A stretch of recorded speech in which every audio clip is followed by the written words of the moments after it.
এখানে আসি, তিনি বলছেন যে পাকিস্তানকে একঘরে করার একটা চেষ্টা হচ্ছে।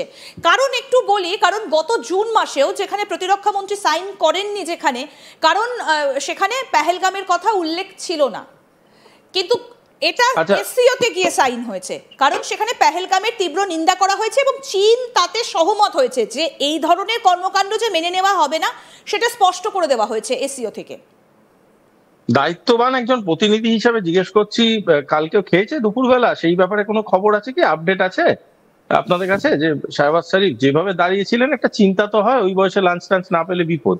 যাই হোক, এগিয়ে চললাম আমরা বাকি ডিসকাশনে। সেইখানে আমি বলছি যে উনি টুইট করেছেন, ভাল লাগছে দেখে যে মানে যথারীতি পাকিস্তানের টেকনোলজি এগোচ্ছে, অল্প অল্প করে হলেও টুইটার গুলো কাজ করছে, ইন্টারনেট ডাউন নেই, এটা যথেষ্ট একটা পজিটিভ ডিরেকশন পাকিস্তানের প্রতি। দ্বিতীয় কথা হচ্ছে, উনাকে প্রেস কনফারেন্সে অত কথা বলার কিছু নেই। ওখানে উনি যখন গেছেন, উনি প্রচুর নিশ্চয়ই রাষ্ট্র নেতাদের সাথে দেখা করেছেন। এখন উনি একটা এক্সেল শিট বানান, কার কার থেকে কত কত টাকা ধার নেওয়া যাবে এবং সেই ধারগুলো কত তাড়াতাড়ি উনি পেতে পারেন। উনাকে ভাবতে হবে না বাংলাদেশ কে নিয়ে ভারত কি ভাবছে, না আমেরিকাকে নিয়ে ভারত কি ভাবছে, এবং উনাকে নিয়ে ভারত কি ভাবছে। কারণ ভারত যদি কিছু ভাবে, সেই ভাবের পরিচয় উনি পেয়ে যাবেন বাড়িতে বসে বসেই। তার জন্য উনাকে কোনো স্টেটমেন্ট করার প্রয়োজন পড়বে না। শুনুন, ভারতবর্ষ এত বড় একটা ইকোনমি, ভারতবর্ষ ছেড়ে দাও, কোনো রাজ্য ছেড়ে দাও, আমাদের শুধু বর্ধমান জেলা is more than enough in GDP two counter Pakistan.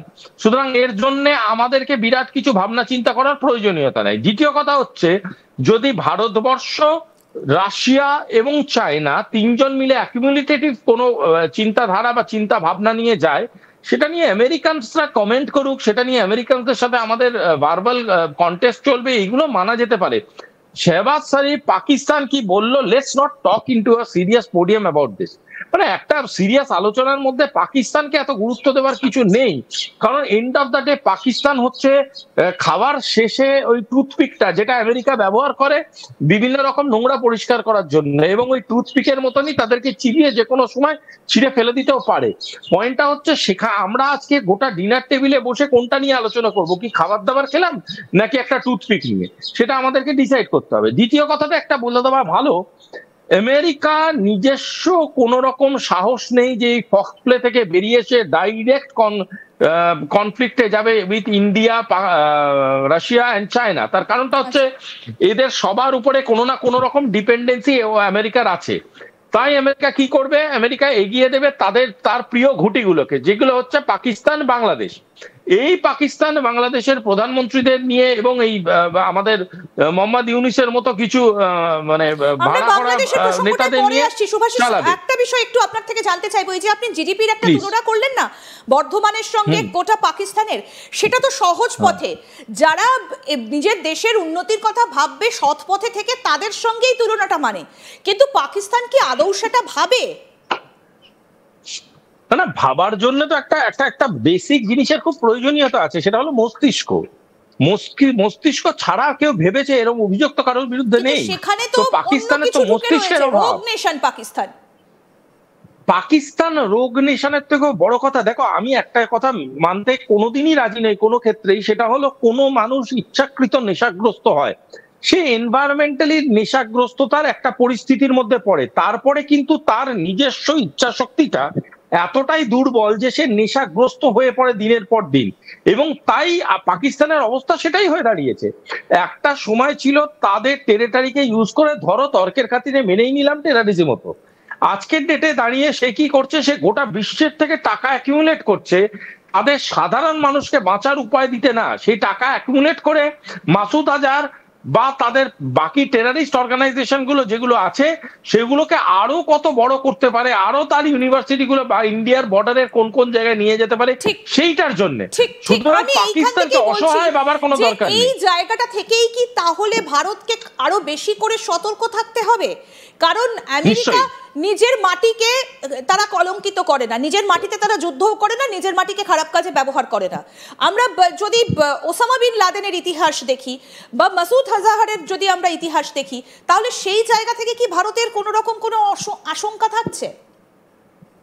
দেখুন, আমার পাড়ায় একটা পাগল ছিল বুঝলেন, সে না মানে আমাদের যে কারুর বাড়িতে ঢুকতো, ঢুকে বিভিন্ন রকম নোংরামি করতো, খাবার ফেলে দিত, এই করতো, যা যা মানে নোংরামি অসভ্যতামি করা যায় সবই করতো।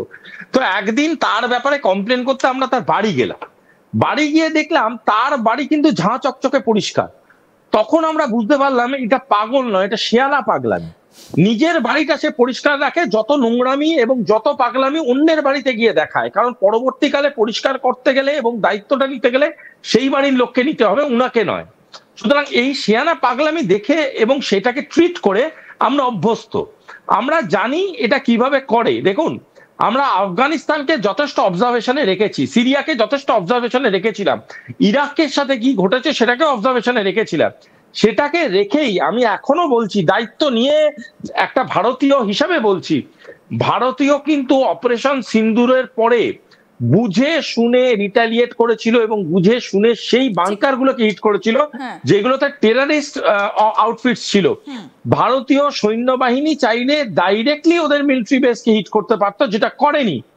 পয়েন্টটা হচ্ছে, আমি যেটা বোঝাতে চাইছি সেটা হলো, পাকিস্তান যদি আজকের ডেটেও না বোঝে যে তার বেঁচে থাকার জন্য কোনটা প্রয়োজন, অক্সিজেন নাকি কোনো টেরারিস্ট অর্গানাইজেশনের আশীর্বাদ, তাহলে সেটা কেউ বোঝাতে পারবে না। দ্বিতীয়ত, যদি বাংলাদেশ মনে করে যে বাংলাদেশ তার টেরিটরিকে ওই রকম স্কোয়ার ফিটে বিক্রি করে, ওই একই রকম ভাবে আমেরিকার নন কনভেনশনাল ওয়ার স্ট্র্যাটেজির পার্ট হয়ে দিনের পর দিন তাদেরকে ব্যবহার করে ভারতবর্ষের মধ্যে নাশকতা, ভারতবর্ষের মধ্যে নন কনভেনশনাল আউটফিট গুলোকে এন্ডোর্স করার প্রসেসটাকে আরো করে ইন্ডাস্ট্রিয়ালাইজ করার চেষ্টা করবে, তাহলে আমি বলবো তারা এখনো ঘাসে মুখ দিয়ে চলছে। তারা জানে না যে যদি ভারত রিটালিয়েট করতে শুরু করে তাহলে কিন্তু কেউ বাঁচবে না, কেউ পার পাবে না।